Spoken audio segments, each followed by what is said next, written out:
جہاں بھی کوئی اچھا کام ہوتا ہے پہلے تو شیطان اسی آدمی کو اچھا کام کرنا نہیں دیتا. مت کرو، کیا فائدہ ہے، کیوں کر رہے ہو ایسا، اپنی جان کو کیوں ہلاکت میں ڈال رہے ہو، اپنا کیوں نقصان کر رہے ہو، اس طرح کی باتیں کر کے اس کو اس کام سے روکنے کی کوشش کرتا ہے. لیکن اگر اس نے تہیہ کر لیا، شیطان کی بات نہیں مانی، مجھے تو بس یہ کرنا ہے، چاہے تو کچھ بھی کہہ لے، میں تو یہ کام کر کے رہوں گا.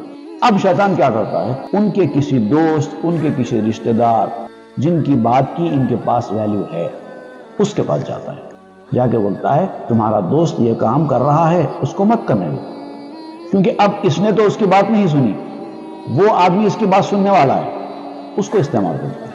پھر اس کا دوست آ کے اس کے سامنے یہی کہتا ہے جو باتیں اس کے ذہن میں شیطان پہلے سے ہی ڈالا تھا.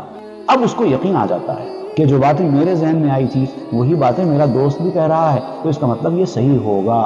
یہاں آ کے پھر بھٹک جاتا ہے. الذی یوسوس فی صدور الناس من الجنۃ والناس.